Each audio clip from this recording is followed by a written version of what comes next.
Edinburgh is one of the most magical cities you can ever visit. In today's episode, we will be exploring the city as well as the country of Scotland during a 3-night stay in the capital of these lands.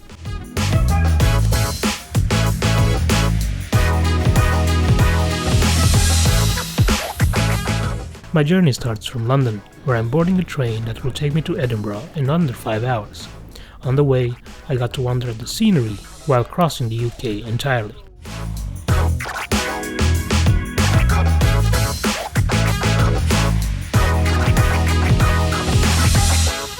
I arrived in Edinburgh in the afternoon after a comfortable ride.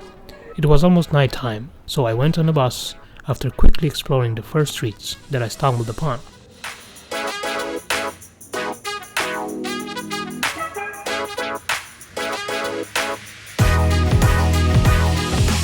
The bus took me to the outskirts of the city to number 45, my stay in an old, 150-year-old to be more precise, Victorian mansion.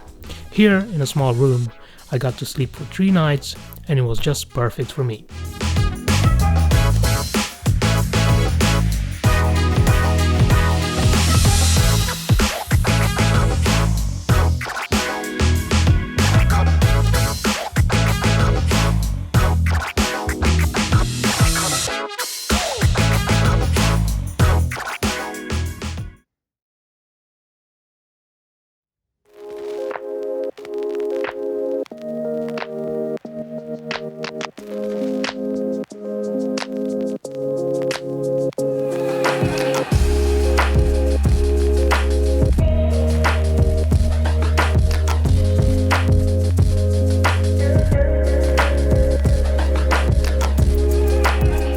I started the next day with breakfast, which was included in the room price. I paid around £100 per night for the accommodation, which is not cheap at all, but not as expensive as a central Edinburgh hotel.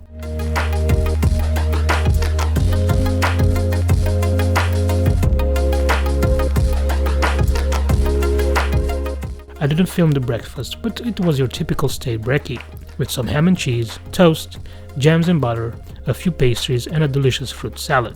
Really nice.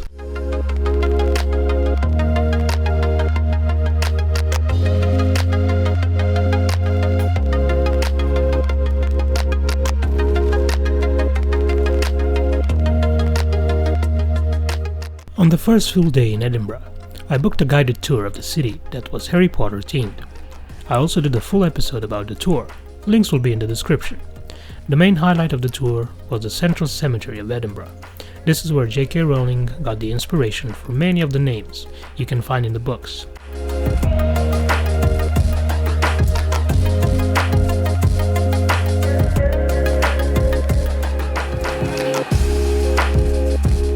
Some of the stones were even stolen after being made famous through the Harry Potter books and movies.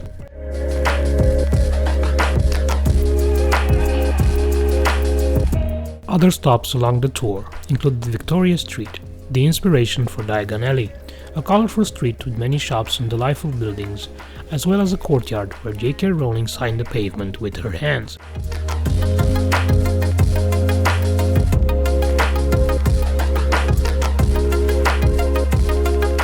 What an inspiring city Edinburgh is, with its castle, many churches, and countless buildings that simply take your breath away.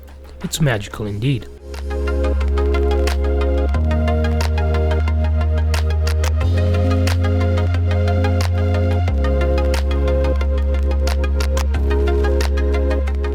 Besides Hogwarts, Edinburgh has many universities where tens and thousands of students from across the world come to study.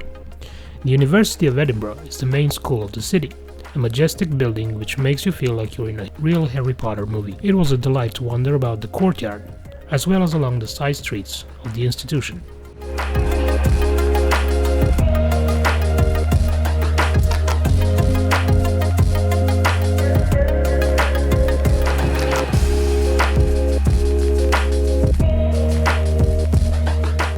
After so much walking, it was time for some lunch. And there's no better place to get some delicious food than at Bertie's Proper Fish and Chips. The fish here tasted incredible. By far, the best fried fish I've ever had. For £16, you really do get the lunch of champions.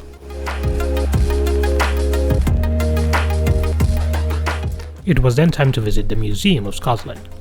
Entrance to the museum is free, which makes it a great place to relax and unwind after a long walk.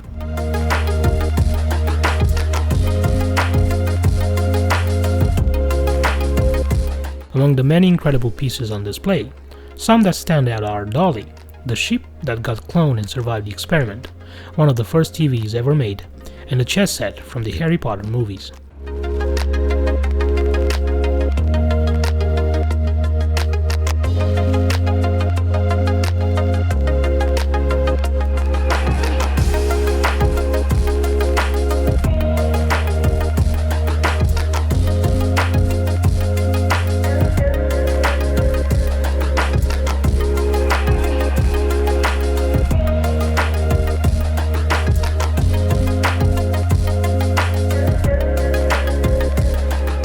The rest of the afternoon was spent with a bit of a cool down at the hotel. Then I went out again for some dinner, a delicious sticky toffee pudding, as well as some incredible Edinburgh sunset. I took a stroll to the castle on the hill overlooking the city, but the courtyard that offers incredible views was closed. Yet I enjoyed the bustling crowds at night and the traditional Scottish music.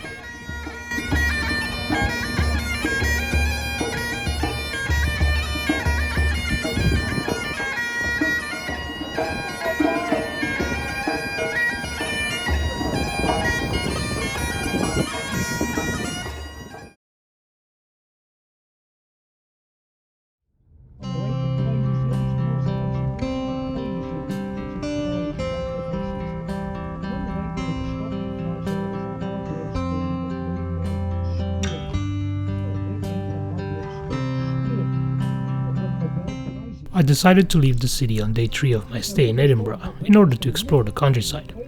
Boarding a bus in the morning, I went on a 12-hour ride through the Lowlands and the Highlands of Scotland.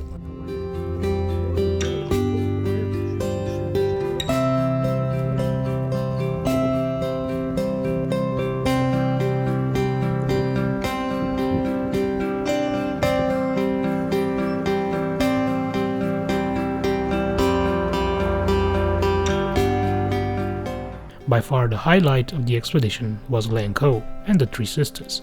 I've never seen more beautiful scenery in my entire life than at Glen.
Another highlight of the trip was Loch Ness.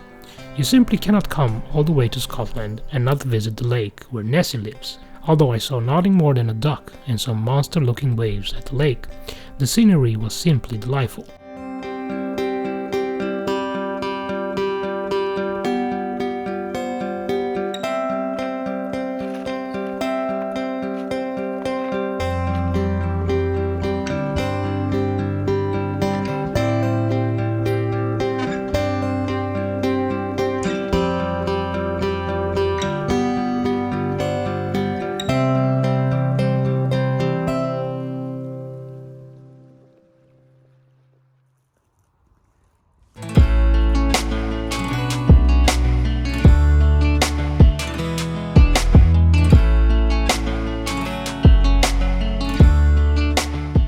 Although tiring, the tour, which costed $65 per person, was extremely fun thanks to our Scottish guide, and the hours flew by much faster than expected thanks to his uninterrupted commentary all along the way.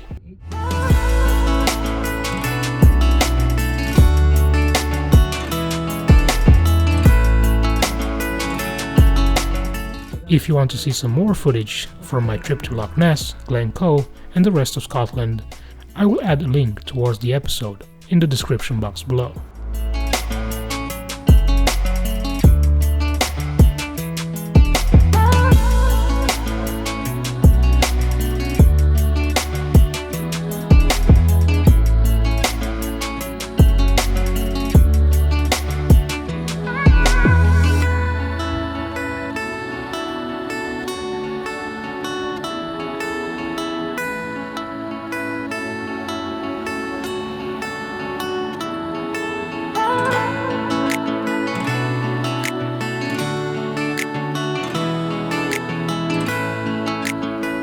So it was then time to leave Edinburgh behind.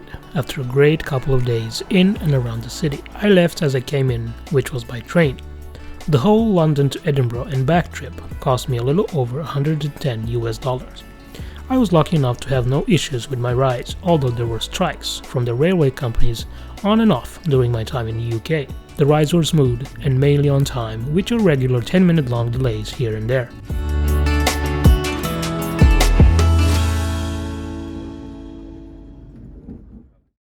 Thank you for being part of my trip to Scotland's beautiful capital of Edinburgh.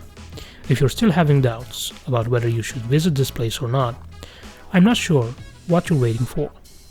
Maybe watch this video again, just to make sure. Consider subscribing to my channel, as many more travel stories are coming. I'm also on Instagram, where I post stories and photos on the go. And if you need content for your social media, blog, or website, I'm available for writing jobs through my website. Thank you, and I will see you in the next one.